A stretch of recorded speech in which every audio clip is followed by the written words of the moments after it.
Hello दोस्तों, स्वागत है आप सभी का आपके अपने चैनल बात IQ में।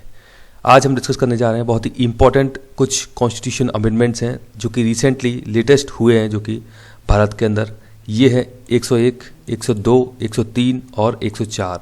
तो ये कुछ इंपॉर्टेंट कॉन्स्टिट्यूशन अमेंडमेंट है जिनसे कि प्रश्न आपसे डायरेक्टली पूछा जा सकता है और इनके बारे में हम जानेंगे क्या क्या इंपॉर्टेंट चीज़ें हैं इनके अंदर, कौन कौन से अनुच्छेद हैं।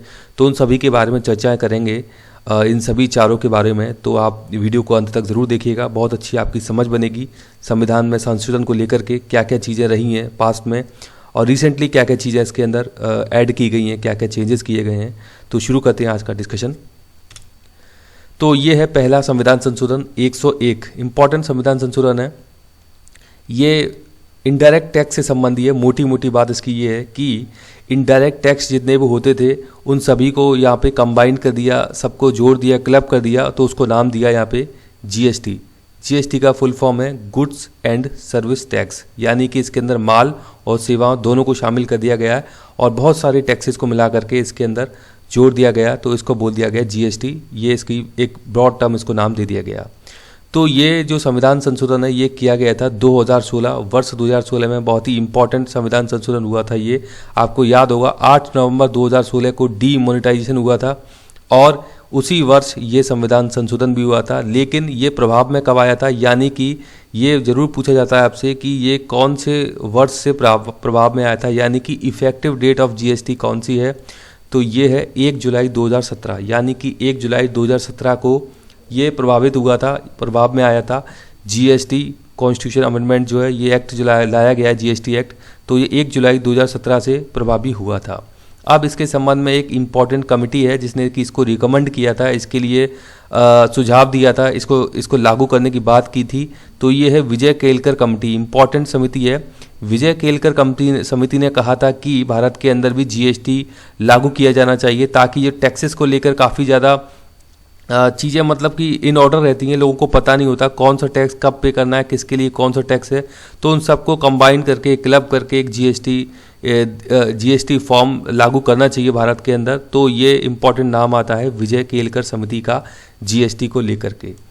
दूसरी चीज़ यहाँ पे ये कि GST एक डेस्टिनेशन बेस्ड टैक्स है। तो इसका मतलब क्या होता है, इस टर्म का मतलब क्या होता है। डेस्टिनेशन बेस्ड टैक्स का मतलब ये है कि जैसे राजस्थान के अंदर कोई चीज़ बनाई गई है, यानी कि प्रोड्यूस हुई है वो राजस्थान के अंदर और उसको सेल किया गया है, उसको सेल कहाँ किया गया है, ये किया गया है उत्तर प्रदेश के अंदर। तो आप समझिए कि कंज्यूमर जो है वो उत्तर प्रदेश का है जो कि इसे बाय कर रहा है, यानी कि ये जो चीज़ है, ये जो गुड्स है, इसको बनाया राजस्थान ने, लेकिन इसको कंज्यूम करने वाला व्यक्ति है उत्तर प्रदेश का। तो जब ये व्यक्ति उस टैक्स को देगा तो इस टैक्स का जो फ़ायदा है ये उत्तर प्रदेश को मिलेगा। समझ सकते हैं आप, मतलब कि इसको जो क्लेम करेगा वो उत्तर प्रदेश को फ़ायदा मिलेगा इस टैक्स का। तो इसीलिए इसको नाम दिया था डेस्टिनेशन बेस्ड टैक्स, यानी कि चीज़ प्रोड्यूस हुई है राजस्थान के अंदर और सेल की गई है उत्तर प्रदेश के अंदर, तो यहाँ पर इस टैक्स का फ़ायदा इस उत्तर प्रदेश को मिलेगा, ना कि राजस्थान को मिलेगा, क्योंकि यहाँ पर ये कंज्यूमर इसको टैक्स पे करेगा तो इसका फ़ायदा उत्तर प्रदेश को मिल जाएगा। तो इसलिए इसको बोला गया है कि ये डेस्टिनेशन बेस्ड टैक्स है GST। इसके अलावा एक और टर्म है यहाँ पे वैल्यू एडिशन टैक्स, कि GST एक वैल्यू एडिशन टैक्स भी है।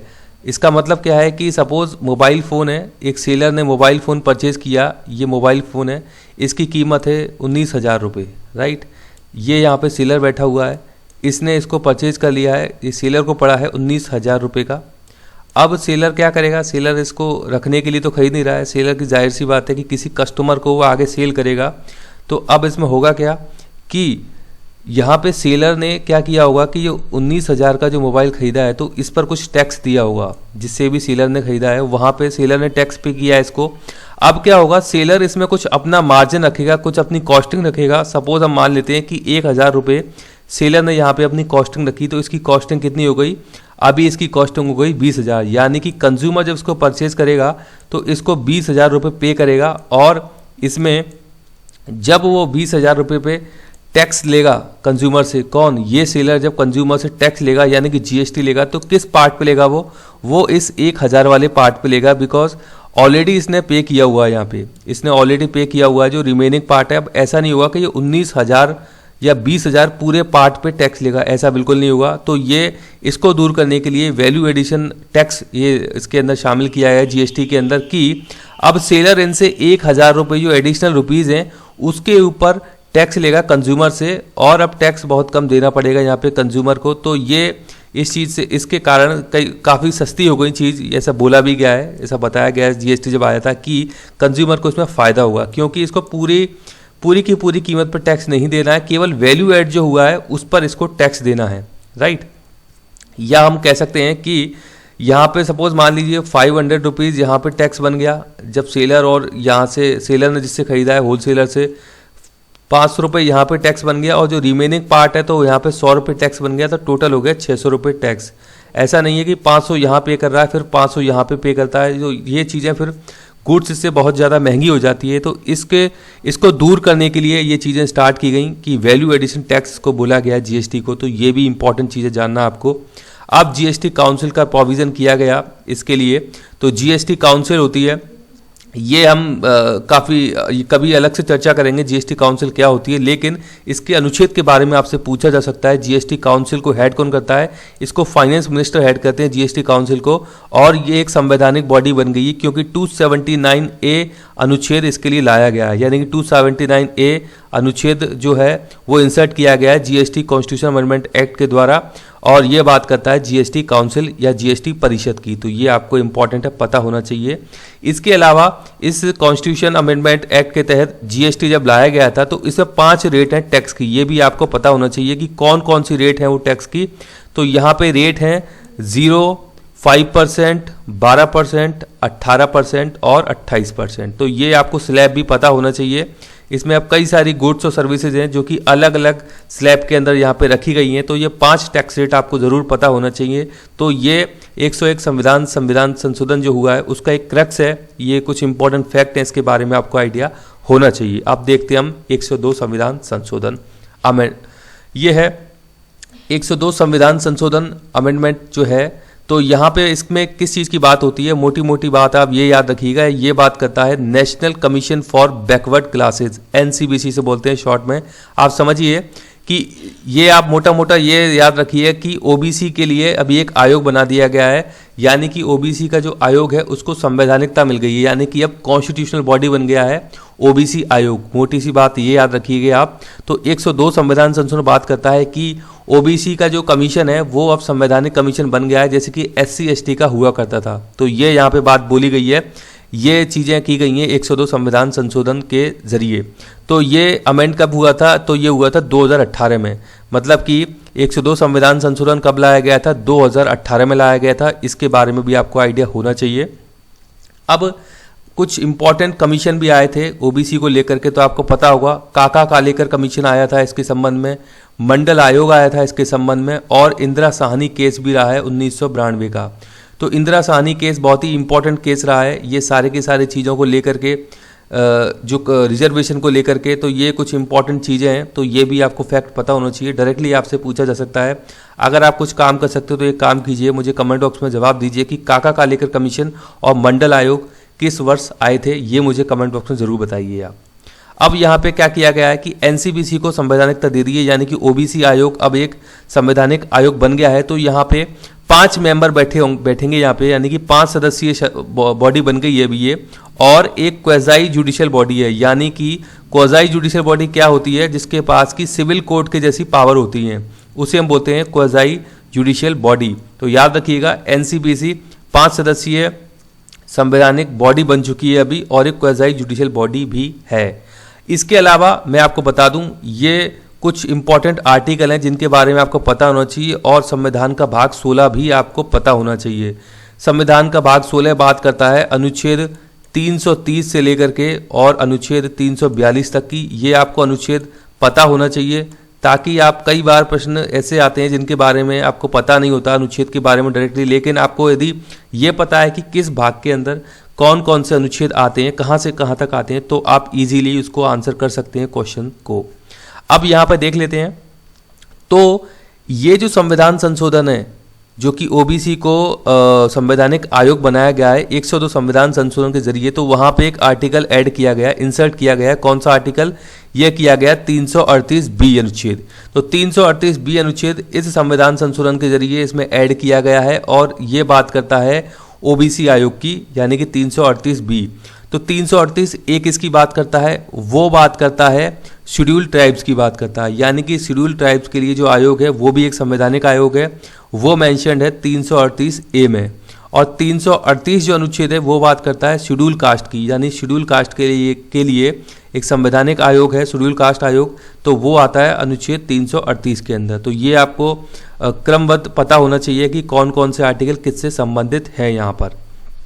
और इसमें हम आगे चलते हैं तो अनुच्छेद 340 की भी बात की जाती है। अनुच्छेद 340 किस चीज़ के बारे में बात करता है? ये बात करता है बैकवर्ड क्लासेस के लिए आयोग का प्रावधान, यानी कि जो बैकवर्ड क्लासेज हैं उनके लिए एक आयोग होना चाहिए, उसका प्रोविज़न है अनुच्छेद 340। इसकी बात करता है कि जो भी पिछड़े लोग हैं, जो पिछड़े वर्ग हैं, उनके लिए एक कमीशन होना चाहिए, तो उसके बारे में प्रोविज़न है यहाँ पे अनुच्छेद 340 के अंदर। तो ये भी आपको पता होना चाहिए यहाँ पे। अब हम बात करते हैं अनुच्छेद 341 की। तो अनुच्छेद 341 क्या बात करता है? ये शेड्यूल कास्ट जो होती है उनके लिए यहाँ पे सेपरेट प्रोविज़न है अनुच्छेद 341 के अंदर, और 342 के अंदर है शेड्यूल ट्राइब्स के लिए प्रोविज़न है यहाँ पे। कैसे आप याद रखेंगे? 340 में क्या है? बैकवर्ड क्लास के लिए प्रोविज़न है कि बैकवर्ड क्लास के लिए एक आयोग होना चाहिए। 341 बात करता है शेड्यूल कास्ट के लिए प्रोविज़न है यहाँ पे, और 342 बात करता है शेड्यूल ट्राइब्स की। तो ये अभी आपको पता होना चाहिए, इंपॉर्टेंट आर्टिकल है ये। अब है 342, आर्टिकल 342 ए। तो आर्टिकल 342 ए क्या बात करता है कि यहाँ पे प्रेसिडेंट स्पेसिफाई करता है socially and educationally backward classes को इन वेरियस स्टेट्स और यूनियन टेरिटरीज, यानी कि कई सारी राज्यों के अंदर और यूनियन टेरिटरीज के अंदर प्रेसिडेंट स्पेसिफाई करता है सोशली, यानी कि सामाजिक तौर पर, और शैक्षणिक तौर पर जो बैकवर्ड क्लासेज हैं उनके बारे में बात की जाती है अनुच्छेद 342 ए के अंदर। तो ये अनुच्छेद भी इस संविधान संशोधन के जरिए डाला गया है। 102 संविधान संशोधन जो है उसके तहत अनुच्छेद 342 ए को रखा गया है। तो दोनों ही इंपॉर्टेंट हैं, आर्टिकल 338 बी और 342 ए।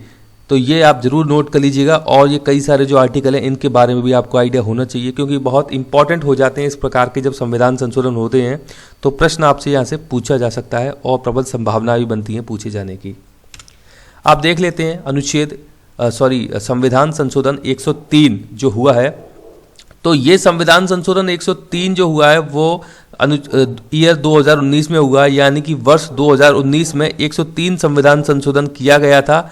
यहाँ पे क्या बात करता है 103 संविधान संशोधन कि इसके तहत 10% आरक्षण दिया गया था इकोनॉमिक, ये वर्ड याद रखिएगा, इकोनॉमिक वीकर सेक्शन के लिए।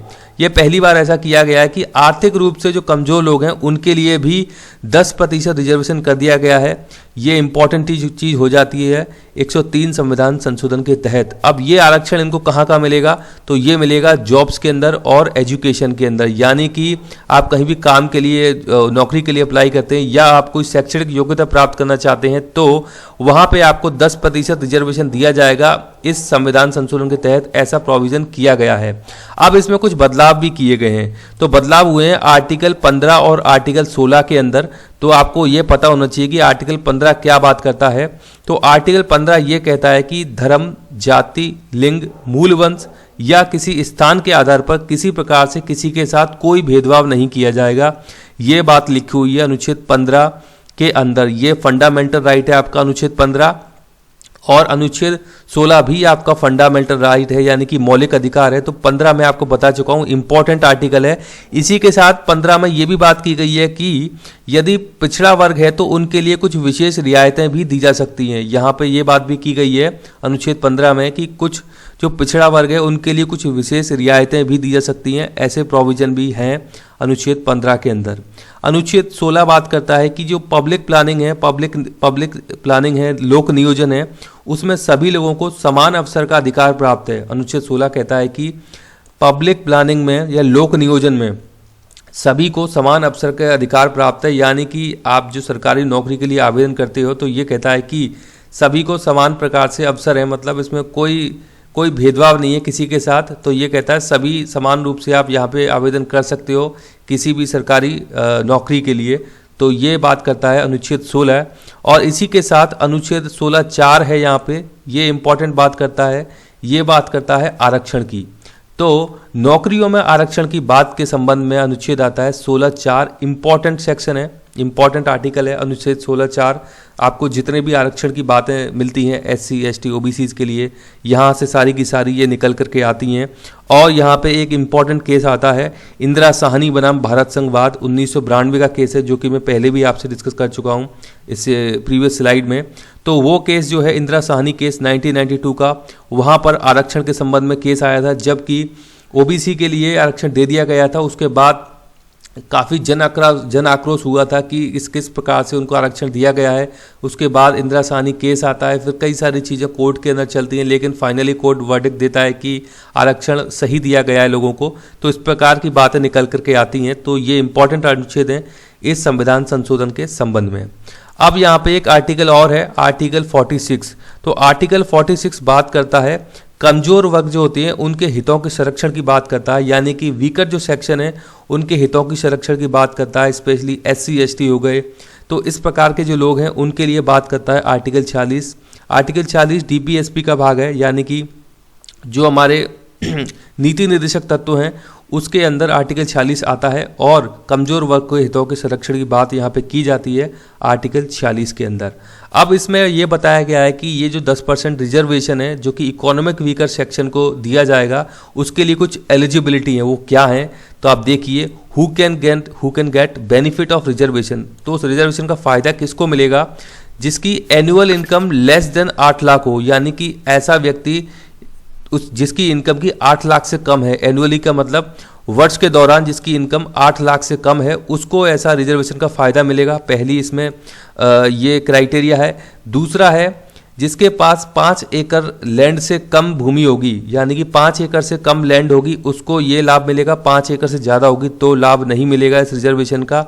तीसरा है यहाँ पे less than 1000 square feet house in a town area, यानी कि जो टाउन एरिया है उसके अंदर 1000 स्क्वायर फीट से छोटा घर उसका होना चाहिए, तब ये जाकर के उसको 10% रिजर्वेशन का फायदा मिलेगा। तो ये 103 संविधान संशोधन इंपॉर्टेंट है, 2019 में होकर चुका है। तो इससे जुड़ी बात भी आपको पता होना चाहिए कि ये क्या बात करता है, किसके संबंध में बात करता है, कौन कौन से अनुच्छेद इससे संबंधित हैं, कहाँ से प्रश्न पूछे जा सकते हैं।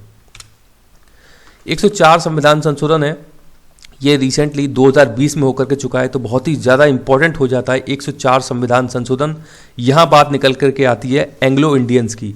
तो एंग्लो इंडियंस के बारे में हम अगर चर्चा करें तो एंग्लो इंडियन सबसे पहले जो टर्म आई थी निकल करके वो आई थी गवर्नमेंट ऑफ इंडिया एक्ट। आपने सुना होगा गवर्नमेंट ऑफ इंडिया एक्ट 1935, अंग्रेजों के टाइम में आया था। 1935 में जो एक्ट आया था, आप समझ सकते हैं कि ये एक्ट बहुत ही इम्पोर्टेंट था। हमारा जो संविधान बनाया गया है उसमें इससे 2/3 भाग लिया गया है। तो आप समझ सकते हैं कि कितना इम्पोर्टेंट एक्ट है 1935 का एक्ट, जिससे कि 2/3 भाग हमारे संविधान में लिया गया है। तो ये एंग्लो इंडियन टर्म जो है फर्स्ट अपीयर्ड हुई थी गवर्नमेंट ऑफ इंडिया एक्ट 1935 में, और अनुच्छेद 366 है यहाँ पे एक आर्टिकल 366। अनुच्छेद 366 बात करता है एंग्लो इंडियन कम्युनिटी की। तो एंग्लो इंडियन कम्युनिटी के बारे में यदि आपसे पूछा जाए, क्योंकि ये संविधान संशोधन जो किया गया है उसी के संबंध में है, तो अनुच्छेद 366 इसीलिए इंपॉर्टेंट हो जाता है। ये बात करता है एंग्लो इंडियन कम्युनिटी की। तो एंग्लो इंडियन कम्युनिटी निकल के कहाँ से आती है? तो वो ऐसी कम्युनिटी है कि यदि कोई पर्सन है और उसके फादर जो हैं, उस पर्सन के फादर या कोई लाइनेज, मेल लाइनेज रही हो इस पर्सन के फैमिली में जो कि यूरोपियन हो, मतलब कि ऐसी मेल लाइनेज जो कि यूरोपियन हो, तो उसके जो भी संतान, उसके बेटे जो होंगे वो बोले जाएंगे एंग्लो इंडियन। तो ये 1935 के अंदर इसको इंट्रोड्यूस किया था, और इसके लिए फिर रिजर्वेशन के प्रावधान भी कर दिए गए थे। तो उसको अभी देखते हैं इसमें क्या क्या चीज़ें हैं। तो आपको ये पता होना चाहिए कि एंग्लो इंडियन क्या चीज़ें होती हैं। तो अब क्या किया गया है इस संविधान संशोधन में कि SC और ST यानी कि शेड्यूल कास्ट और शेड्यूल ट्राइब्स जो हैं उनके रिजर्वेशन को एक तो 10 साल के लिए बढ़ा दिया गया है।